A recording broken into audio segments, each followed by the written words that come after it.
ಏನಪ್ಪ ಅಂತಂದರೆ ಇತ್ತೀಚೆಗೆ ನಮ್ಮ ಡೆಲಿವರಿ ಬಾಯ್ಸ್ ಮೇಲೆ ನಡೆಯುತ್ತಿರುವಂತಹ ವಿಚಾರಗಳು ಹೀಗೆ ನಾನು ಚೆಕ್ ಮಾಡ್ತಾ ಇದ್ದೀನಿ ಆ ಹುಡುಗನ ಕಾಂಟ್ಯಾಕ್ಟ್ ಮಾಡೋದಕ್ಕೆ. ಬಟ್ ಆ ಹುಡುಗ ಕಾಂಟ್ಯಾಕ್ಟ್ ಸಿಗ್ತಾ ಇಲ್ಲ. ಸೊ ಏನಾಗ್ತಿದೆ ಗುರು ನಮ್ಮ ಡೆಲಿವರಿ ಬಾಯ್ಸ್ ಮೇಲೆ, ಅವ್ರುಗಳದೇ ತಪ್ಪಿಡ್ಕೊಂಡು ಅವ್ರುಗಳು ಈ ರೀತಿ ಮ್ಯಾನ್ ಹ್ಯಾಂಡ್ಲಿಂಗ್ ಮಾಡ್ತಾರೆ ಅಂತಂದರೆ ಯಾವ ರೀತಿ ಸರಿ ಗುರು. ಇದೇ ಥರ ವಿಚಾರಕ್ಕೋಸ್ಕರ ನಾನು ಮತ್ತು ಸುಭಾಷು ಪೊಲೀಸ್ ಮೆಟ್ಲು ಹೋಗ್ಬಿದ್ದೀವಿ ಗುರು. ಅಕಸ್ಮಾತ್ ಏನಾದರೂ ಆ ಕಸ್ಟಮರ್ಸ್ ನಮಗೆ ಸಪೋರ್ಟ್ ಮಾಡಿರಲಿಲ್ಲ ಅಂದರೆ ಅವತ್ತು ಪಕ್ಕ ನಮ್ಮ ಮೇಲೆ ನ್ಯೂಸೆನ್ಸ್ ಕೇಸು ಯಾವುದೋ ಒಂದು ಕೇಸ್ ಹಾಕ್ಬಿಟ್ಟು ನಮ್ಮನ್ನು ಒಳಗಡೆ ಆಗ್ಬಿಟ್ಟಿರೋರು.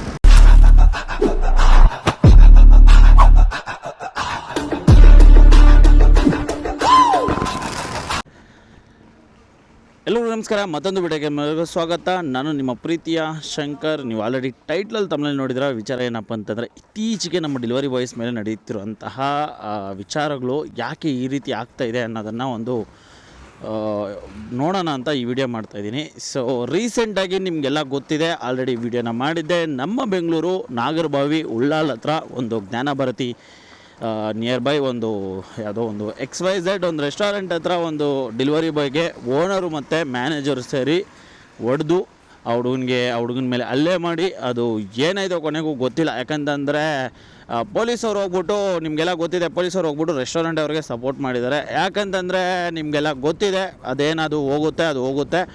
ಸೊ ಆ ರೀಸನಿಂದ ಅದು ಏನು ಸರಿ ಯಾವುದು ತಪ್ಪು ಅಂತ ನೋಡದೆ ಹೋಗ್ಬಿಟ್ಟು, ಅದು ಇನ್ನೂ ಕ್ಲಾರಿಟಿ ಗೊತ್ತಿಲ್ಲ. ಬಟ್ ನೋಡುವ, ಅದ್ರ ಬಗ್ಗೆ ನಾನು ಚೆಕ್ ಮಾಡ್ತಾಯಿದ್ದೀನಿ ಆ ಹುಡುಗನ ಕಾಂಟ್ಯಾಕ್ಟ್ ಮಾಡೋದಕ್ಕೆ. ಬಟ್ ಆ ಹುಡುಗ ಕಾಂಟ್ಯಾಕ್ಟ್ ಸಿಗ್ತಾ ಇಲ್ಲ.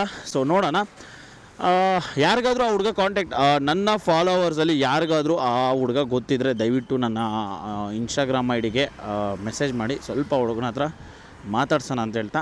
ಸೊ ನೆಕ್ಸ್ಟ್ ಇನ್ನೊಂದು ಏನಂತಂದರೆ, ಇತ್ತೀಚೆಗೆ ನಿನ್ನೆ ನಡೆದಂತಹ ಇನ್ನೊಂದು ಘಟನೆ, ನಿನ್ನೆ ಅಥವಾ ಮೊನ್ನೆ ನಡೆದಂಥ ಇನ್ನೊಂದು ಘಟನೆ ಎಲ್ಲಪ್ಪ ಅಂದರೆ ಆಂಧ್ರದಲ್ಲಿ ಇನ್ನೊಂದು ವಿಡಿಯೋ ವೈರಲ್ ಆಗ್ತದೆ. ಅದು ನಿಮಗೆಲ್ಲ ಗೊತ್ತಿಲ್ಲ, ನಾನು ನೋಡಿದ್ದೀನಿ. ಸೊ ಇಲ್ಲಿ ನಿಮ್ಗೆ ಹಾಕಿರ್ತೀನಿ ನೋಡಿ. ಇದು ಬಂದು ಆಂಧ್ರದಲ್ಲಿ ನಡೆದಿರುವಂಥ, ಹೈದ್ರಾಬಾದಲ್ಲಿ ನಡೆದಿರುವಂತಹ ಘಟನೆ. ಒಬ್ಬ ರೈಡರು ಒಂದು ಆರ್ಡ್ರನ್ನ ತೊಗೊಂಡು ಒಂದು ಅಪಾರ್ಟ್ಮೆಂಟಿಗೆ ಹೋಗಿರ್ತಾನೆ. ಸೊ ಅಲ್ಲಿ ಏನೋ ಲೈಕ್ ಆರ್ಡ್ರದ್ದು ರಾಂಗ್ ಲೊಕೇಶನ್ ಆಗಿರುತ್ತೆ. ಸೊ ಆ ಒಂದು ಇದಕ್ಕೆ ಅಂತಹ ಮಾತು ಬೆಳೆದು ಆ ಹುಡುಗನ ಡೆಲಿವರಿ ಬಾಯ್ನ 3 ಜನ ಸೇರಿ ಹಲ್ಲೆ ಮಾಡಿರುವಂತಹ ಘಟನೆ ನಡೆದಿದೆ.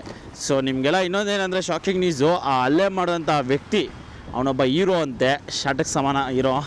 ಇಂಥ ಹೀರೋಗಳೆಲ್ಲ ಯಾಕಾದರೂ ಅದೇನು ಕಾಮನ್ ಸೆನ್ಸ್ ಇಲ್ವಾ ಏನೋ, ವಾಟ್ ಎವರ್ ಗುರು. ಆ ಹುಡುಗ ಅಕಸ್ಮಾತ್ ಮಾಡಿದ್ರು, ಓಕೆನಾ, ಮಾಡಿಲ್ಲ ಅಂತ ಹೇಳ್ತಿದ್ದಾರೆ. ಅಕಸ್ಮಾತ್ ಆ ಹುಡುಗನ ತಪ್ಪಿದ್ರೂ ಕೂಡ ಅದು ಹೆಂಗೆ ಗುರು ನೀನು ಆ ಹುಡುಗನ ಮೇಲೆ ಕೈ ಮಾಡೋಂತಹ ತಾಕಂದರೆ ಯಾರು ಕೊಟ್ಟರು ನಿಮಗೆ? ಅವರಮ್ಮ ನೋಡಿದ್ರೆ ಮೊಕ್ಕಕ್ಕೆ ಉಗಿತಾರಂತೆ, ಅವ್ರು ನೋಡಿದ್ರೆ ಹೊಡಿತಾರಂತೆ. ಸೊ ಏನಾಗ್ತಿದೆ ಗುರು ನಮ್ಮ ಡೆಲಿವರಿ ಬಾಯ್ಸ್ ಮೇಲೆ? ನಮ್ಮ ಡೆಲಿವರಿ ಬಾಯ್ಸ್ ಅಂದರೆ ಇವ್ರಿಗೆಲ್ಲ ಏನಂದರೆ ಏನಾಗಲ್ಲ ಗುರು, ಇವ್ರಗಳ ಮೇಲೆ ಏನೂ ಮಾಡ್ಕೊಳಕ್ಕಾಗಲ್ಲ. ಇವರು ಒಂದೇಟು ಹೊಡೆದ್ರು ಹೊಡ್ಸ್ಕೊತಾರೆ, ಒಂದು ಮಾತು ಬೈದರೂ ಬೈಸ್ಕೊತಾರೆ. ಬೇಕಾದರೆ ಏನಾದರೂ ಮಾಡಿಬಿಡೋಣ, ಏನು ಯಾವನು ಬಂದು ಯಾರೂ ಕೇಳಲ್ಲ ಅನ್ನೋ ಲೆವೆಲ್ಗೆ ಹೋಗ್ಬಿಟ್ಟಿದೆ ಅಂತ ನನಗೆ ಅನ್ನಿಸ್ತಿದೆ. ಯಾಕಂತಂದರೆ ಪ್ರತಿದಿನ ನಡೀತಾನೇ ಇದೆ, ಸರಿನಾ? ದಿನ ಒಂದು ಈ ರೀತಿ ವೀಡಿಯೋಸ್ನ ಮಾಡ್ಕೊಂಡು ಹೋದರೆ ನಾನು ದಿನ ಒಂದು ವೀಡಿಯೋನ ಮಾಡ್ಬೋದು, ದಿನ ಒಂದು ವೀಡಿಯೋ ಮಾಡಿ ಖಂಡಿತವಾಗ್ಲೂ ಹಿಂಗಾಗ್ತಿದೆ ಅಂತ ಇದು ಮಾಡ್ಬೋದು. ಆ ರೀತಿ ಪ್ರತಿ ದಿನ ಕೂಡ ಒಂದೊಂದೇ ಬರ್ತಾನೇ ಇದೆ. ಸೊ ನನಗೆ ಮೊದಲನೇದಾಗಿ ನಮ್ಮ ಬೆಂಗಳೂರಲ್ಲಿ ನಡೆದಂಥ ಘಟನೆ ನೋಡಿ ಸಖತ್ ಬೇಜಾರಾಯಿತು. ಯಾಕಂತಂದರೆ ಅವ್ರುಗಳದೇ ತಪ್ಪಿಡ್ಕೊಂಡು ಅವ್ರುಗಳು ಈ ರೀತಿ ಮ್ಯಾನ್ ಹ್ಯಾಂಡ್ಲಿಂಗ್ ಮಾಡ್ತಾರೆ ಅಂತಂದರೆ ಯಾವ ರೀತಿ ಸರಿ ಗುರು.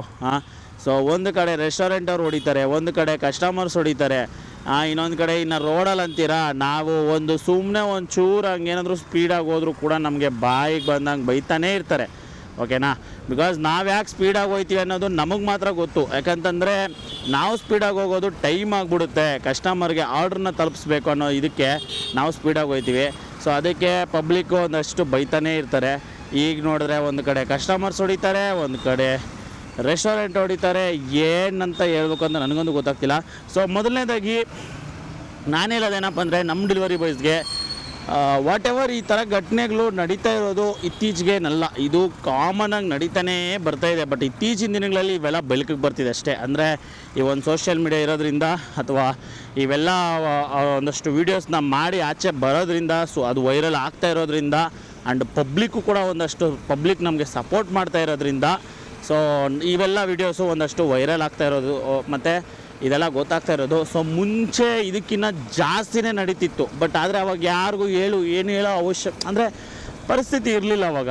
ಸೊ ಯಾರಿಗೆ ಹೇಳ್ಕೊಳ್ಳೋಣ, ಏನು ದುಡಿತಿದ್ದೀವಿ, ದುಡ್ಡು ಬರ್ತಾಯಿದೆ, ಇದನ್ನು ಬೇರೆಯವ್ರಿಗೆ ಹೇಳ್ಕೊಂಬಿಟ್ರೆ ಮಾನ ಮರ್ಯಾದೆ ಹೋಗ್ಬಿಡುತ್ತೆ. ಸೊ ನಿಮಗೆಲ್ಲ ಗೊತ್ತಿಲ್ವೋ, ಒಂದಷ್ಟು ಕಡೆ ನೀವು ಗೊತ್ತಿಲ್ವೋ, ಒಂದಷ್ಟು ಕಡೆ ನನಗೆ ಗೊತ್ತಿರೋ ಪ್ರಕಾರ ಈ ಒಂದು ಕೆಲಸನ ಡೆಲಿವರಿ ಜಾಬಾಗಿ ಮಾಡ್ತಾಯಿದ್ದೀವಿ ಅಂತ ಹೇಳ್ಕೊಳ್ಳೋಕ್ಕೇ ನಮಗೇನೆ ಒಂಥರ ಬೇಜಾರಾಗುತ್ತೆ. ಸೊ ನಾವು ಹೇಳ್ಕೊಳ್ಳೋದಿಲ್ಲ. ಸೊ ನಿಮ್ಗೆ ಗೊತ್ತಿಲ್ವೋ, ಸುಮಾರು ಜನ ಡೆಲಿವರಿ ಬಾಯ್ಸು ಈ ಕೆಲಸ ಮಾಡ್ತಿದ್ದೀವಿ ಅಂತ ಹೇಳ್ಕೊಳ್ಳೋದಿಲ್ಲ, ಓಕೆನಾ. ಸೊ ಅವಾಗೆಲ್ಲ ಏನು ಗೊತ್ತಾ, ಈ ಕೆಲಸ ಮಾಡ್ತಿದ್ದೀನಿ ಅಂತ ಹೇಳ್ಕೊಳ್ಳೋಕ್ಕೆ ಹಿಂದೆ ಮುಂದೆ ನೋಡೋಂತಹ ಹುಡುಗರುಗಳು ಈ ಥರ ಸಮಸ್ಯೆಗಳಾದಾಗ ಯಾರಿಗೆ ಹೇಳ್ಕೊಂತಾರೆ? ಖಂಡಿತವಾಗ್ಲೂ ಯಾರಿಗೂ ಹೇಳ್ಕೊಳ್ಳಲ್ಲ. ನಾವು ಎಷ್ಟೋ ಜನ ಬೇಕಾದರೆ ಇಲ್ಲಿ ಕಮೆಂಟ್ ಮಾಡಿ, ಬೇಕಾದರೆ ಎಷ್ಟೋ ಜನ ಈ ಥರ ಪರಿಸ್ಥಿತಿಗಳನ್ನ ಫೇಸ್ ಮಾಡಿದ್ದೀವಿ, ಆಯಿತಾ. ಬಟ್ ಏನಂತಂದರೆ ಒಂದಷ್ಟು ಜನ ಈ ಕೆಲಸನ ಅಂದರೆ ಏನಾಗುತ್ತಾಗಲಿ ಅಂತ ಒಂದಷ್ಟು ವೀಡಿಯೋಗಳನ್ನ ಮಾಡಿ, ಅಥವಾ ಒಂದಷ್ಟು ನಮ್ಗೆ ಈ ಥರ ಅನ್ಯಾಯ ಆಗ್ತಿದೆ ಅಂತ ಹೇಳ್ಕೊಳ್ಳೋರು ಒಂದಷ್ಟು ಜನ ಆದರೆ, ಈ ಥರ ಕೆಲಸನ ಮಾಡೋಕ್ಕೆ ಹಿಂದೆ ಮುಂದೆ ಯೋಚನೆ ಮಾಡಿ, ಅಥವಾ ಈ ಕೆಲಸದಲ್ಲೇ ಹೊಟ್ಟೆ ತುಂಬಿಸ್ಕೊಂಡು, ಈ ಕೆಲಸದಲ್ಲೇ ಕಮಿಟ್ಮೆಂಟ್ಗಳೆಲ್ಲ ತೀರಿಸ್ಕೊಂಡು ಈ ಕೆಲಸನ ನಾನು ಮಾಡ್ತಾಯಿದ್ದೀನಿ ಅಂತ ಹೇಳ್ಕೊಳಕ್ಕಾಗದೇ ಇರೋಂತಹ ಎಷ್ಟೋ ಜನ, ಓಕೆನಾ, ಈ ಒಂದು ಇದನ್ನು ಅನುಭವಿಸ್ತಿದ್ದಾರೆ. ಸೊ ಇಂತಹ ಪರಿಸ್ಥಿತಿಗಳು ಬರ್ತಾ ಇರೋದು ನಮ್ಮ ಡೆಲಿವರಿ ಬಾಯ್ಸ್ಗೆ ಇತ್ತೀಚಿನ ದಿನಗಳಲ್ಲಿ ಸುಮಾರು ಜಾಸ್ತಿ ಆಗ್ತಾಯಿದೆ. ಆದರೂ ಇದಕ್ಕೆ ತಡೆಗಟ್ಟಬೇಕು ಅಥವಾ ಇದನ್ನೆಲ್ಲ ಸ್ಟಾಪ್ ಮಾಡಬೇಕು ಅಂತಂದರೆ ಕಂಪ್ನಿಯವರು ಕೂಡ ಇದ್ರಿಗೆ ಒಂದಷ್ಟು ನಮ್ಮ ಡೆಲಿವರಿ ಬಾಯ್ಸ್ ಮೇಲೆ ಕಾಳಜಿನ ವಹಿಸಬೇಕಾಗುತ್ತೆ. ಯಾಕಂತಂದರೆ ನಿಮ್ಗೆ ಗೊತ್ತಿಲ್ವೋ, ಅಕಸ್ಮಾತ್ ಈಗ ನೋಡಿ ಎಷ್ಟೋ ಈ ಥರ ಘಟನೆಗಳು ನಡೀತಾನೆ ಇದ್ದಾವಲ್ಲ. ನನ್ನ ಹತ್ರ 1000 ಆಪ್ಷನ್ಸ್ ಇದೆ. ಅಂದರೆ ಈ ಥರ ನಡೆದಿರುವಂಥದ್ದು ಎಷ್ಟೋ ಹುಡುಗರುಗಳ್ದು ನನ್ನ ಹತ್ರ ಇದೆ. ನಾನು ಬೇಕಾದ್ರೆ ಅವ್ರುಗಳ ನಂಬರ್ಗಳು ಕೂಡ ನನ್ನ ಹತ್ರ ಐತೆ. ನಿಮಗೆ ಗೊತ್ತಿಲ್ವೋ, ಆ ಹುಡುಗರು ಅಕಸ್ಮಾತ್ ಏನಾದರೂ ರೆಸ್ಟೋರೆಂಟ್ ಅವ್ರಿಗೆ ಹೊಡೆದಿದ್ದಿದ್ರೆ ಅಥವಾ ಕಸ್ಟಮರ್ಸ್ಗೆ ಹೊಡೆದಿದ್ದಿದ್ರೆ ಇಮಿಡಿಯೇಟ್ಲಿ ಆ ಹುಡುಗನ ಮೇಲೆ ಆ ಹುಡುಗನ ID ಬ್ಲಾಕ್ ಆಗಿರೋದು, ಆ ಹುಡುಗನ ಮೇಲೆ ಕಂಪ್ಲೇಂಟ್ ಆಗಿರೋದು, ಆ ಹುಡುಗನ್ನ ಬೇರೆ ಏನೇನೋ ಮಾಡಿಬಿಟ್ಟಿರೋರು ಬಿಡಿ, ಓಕೆನಾ. ಬಿಡ್ತಿದ್ರ ಸುಮ್ಮನೆನಾ? ಬಿಡ್ತಾನೆ ಇರಲಿಲ್ಲ. ಆ ಹುಡುಗನಿಗೆ ಇಷ್ಟೊತ್ತಿಗೆ ಏನು ಮಾಡ್ತಿದ್ರು ಅಂತಲೂ ಗೊತ್ತಿರಲಿಲ್ಲ, ಹಂಗೆ ಮಾಡಾಕ್ತಿದ್ರು. ಅದೆಲ್ಲ ಬಿಟ್ಟಾಕಿ ಹೋಗಲಿ, ಆ ಕಂಪ್ನಿಯವ್ರು ಇದ್ರಲ್ಲ, ಕಂಪ್ನಿಯವರು ಫಸ್ಟ್ ID ಬ್ಲಾಕ್ ಮಾಡಾಕ್ತಿದ್ರು ಆ ಹುಡುಗಂದು. ವಾ ಅಣ್ಣ, ನೀನು ಸಾಮಾನ್ಯ ಮನುಷ್ಯನಲ್ಲ ಅಣ್ಣ. ಟ್ಯಾಂಕ್ ಚಿನ್ನ, ಈ ಪ್ರೀತಿ ಪ್ರೋತ್ಸಾಹ ಬೆಂಬಲ ಹಿಂಗೆ ಇರಲಿ ಚಿನ್ನ. ಇಂಥ ಫ್ಲೈಓವರ್ ಮೇಲೆ ಒನ್ ವೇ ಹೋಯ್ತಿದೆಯಲ್ಲ ಅಣ್ಣ. ಸೊ ಆ ಹುಡುಗನ್ನ ಅಷ್ಟು ಈಸಿಯಾಗಿ ಬಿಡ್ತಿರ್ಲಿಲ್ಲ. ಇಷ್ಟೊತ್ತಿಗೆ ID ಬ್ಲಾಕ್ ಮಾಡಿ ಆ ಹುಡುಗನಿಗೆ ಕೆಲಸದಿಂದ ತೆಗೆದು ಏನೋ ಒಂದು ಗಿನಲ್ಟಿ ಹಾಕ್ಬಿಟ್ಟು ಏನಾದರೂ ಮಾಡಿರೋರು. ಅದೇ ಆ ಹುಡುಗ ಓಡಿಸ್ಕೊಂಡ್ರೆ, ಅದೇ ಆ ಹುಡುಗನ ತೊಂದರೆ ಮಾಡಿಸ್ಕೊಂಡ್ರೆ ಕಂಪ್ನಿಯವರು ಕಿವಿಗೆ ಕೇಳಿಸ್ಕೊಳ್ಳಿ, ಈ ಗುಗ್ಗೆ ಪಗ್ಗೆ ಹಾಕೊಂಡ್ಬಿಟ್ಟು ಅಂತಿರ್ತಾರಲ್ಲ, ಹಂಗೆ ಗೊತ್ತಿಲ್ಲದಿರೋ ಥರ ಇದ್ಬಿಡ್ತಾರೆ ಗುರು. ಆ TL ಇನ್ಫಾರ್ಮ್ ಮಾಡಿದ್ರೆ TL ಬರ್ತಾರೆ, ಅಲ್ಲ ಒಂದಷ್ಟು ಮಾತಾಡ್ತಾರೆ, ಮತ್ತೆ ಅದು ಏನೇ ಮಾಡ್ಬಿಟ್ಟು ಲಾಸ್ಟ್ಗೆ ಸುಮ್ಮನೆ ಆಗ್ಬಿಟ್ಟು ಅಷ್ಟೇ ಮುಗಿದೋಯ್ತು. ಮತ್ತೆ ಯಥಾವತ್ತ ಒಂದು 3 ದಿವಸ 4 ದಿವಸ ಅದು ಒಂಚೂರು ಅಲ್ಲಿ ಆಫ್ ಮಾಡಿರ್ತಾರೆ ಅವರು ಸ್ವಿಗ್ಗಿ ಝೊಮ್ಯಾಟೊ ಇದನ್ನು. ಅದಾದಮೇಲೆ ಮತ್ತೆ ಆನ್ ಮಾಡ್ಕೊತಾರೆ, ಮತ್ತೆ ಆರ್ಡ್ರ್ಗಳು ಬರ್ತವೆ, ಅದಾಗೆ ಹೋಗ್ತಾ ಇರ್ತದೆ. ಅವ್ರಿಗೆ ಯಾವುದೇ ರೀತಿ ಪನಿಷ್ಮೆಂಟ್ ಇರೋಲ್ಲ, ಯಾವುದೇ ರೀತಿ ಶಿಕ್ಷೆನೂ ಇರೋಲ್ಲ, ಯಾವುದೇ ರೀತಿ ಅವ್ರಿಗೆ ಅವ್ರು ಮಾಡಿರೋಂಥ ತಪ್ಪಿಗೆ ಅವ್ರಿಗೇನೂ ಆಗೋಲ್ಲ, ಓಕೆನಾ. ರೆಸ್ಟೋರೆಂಟ್ ಅವರಾಗಲಿ ಕಸ್ಟಮರ್ಸೇ ಆಗಲಿ. ಅದೇ ನಮ್ಮ ಡೆಲಿವರಿ ಬಾಯ್ ಏನಾದರೂ ಮಾಡಿದ್ರೆ ಬಿಡೋದೇ ಇಲ್ಲ. ಸೊ ನನಗೆ ಗೊತ್ತಿರೋ ಪ್ರಕಾರ ಕಂಪ್ನಿಯವರು ಪಿಜತ್ ನನ್ನ ಮಕ್ಳು ಅಂತ ಹೇಳ್ತೀನಿ ನಾನು. ದೇವರಣ್ಣ, ಯಾವುದೇ ಕಂಪ್ನಿ ಆಗಲಿ, ಏನ್ರ ಲಾಭ ಬಂದೈತೆ ನಿಮಗ್ಲೇ? ನಿಮ್ಮ ಅಭಿಮಾನಿ ಅಣ್ಣ,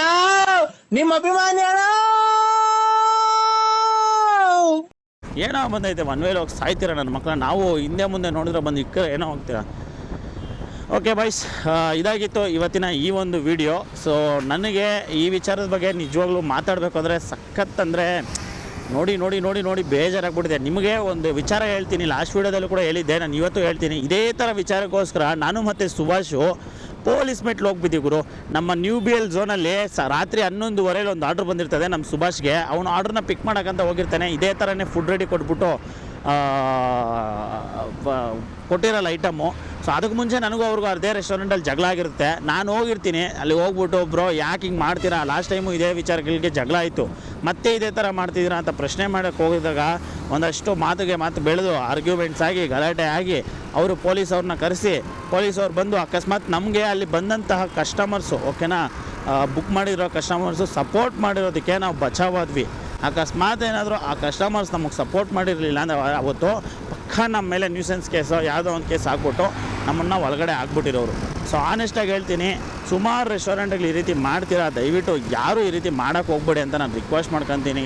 ಯಾಕಂದ್ರೆ ನೀವು ನಿಮ್ಮ ಒಂದು ಚಿಲ್ಲರೆ ಕಾಸಿಗೋಸ್ಕರ ನೀವು ಈ ರೀತಿ ಮಾಡ್ತೀರಾ. ಸೊ ಅದು ನಮಗೆ ಎಷ್ಟು ಪ್ರಾಬ್ಲಮ್ ಆಗುತ್ತೆ ನಮಗೆ ಮಾತ್ರ ಗೊತ್ತಿರ್ತದೆ, ಓಕೆನಾ. ನಾವೇನು ನಿಮ್ಮ ಹತ್ರ ಜಗಳ ಆಡ್ಕೊಂಡು ನಾವೇನೋ ನಿಮ್ಮ ಹತ್ರ ಏನೋ ಇದು ಮಾಡ್ಕೊಂಡ್ರೆ ನಮಗೇನು ಸಿಗೋಲ್ಲ, ಓಕೆ. ನಾವು ನಿಮ್ಮನ್ನು ಅಷ್ಟೆಲ್ಲ ನಾವು ಕ್ವಶನ್ ಮಾಡೋದು ಏನಕ್ಕೆ ಅಂತಂದರೆ ನಮಗಷ್ಟೇ ಕಷ್ಟ ಆಗ್ತಿರೋದ್ರಿಂದ ನಾವು ಹಂಗೆ ಮಾಡ್ತೀವಿ. ದಯವಿಟ್ಟು ಇದನ್ನು ಅರ್ಥ ಮಾಡ್ಕೊಳ್ಳಿ. ಆ್ಯಂಡ್ ಇನ್ನೊಂದು ಏನಂತಂದರೆ ಮತ್ತೆ ಈ ಕಸ್ಟಮರ್ಸು, ಓಕೆನಾ, ಕಸ್ಟಮರ್ಸ್ ಒಂದು ತಲೆಯಲ್ಲಿ ಇಟ್ಕೊಳ್ಳಿ.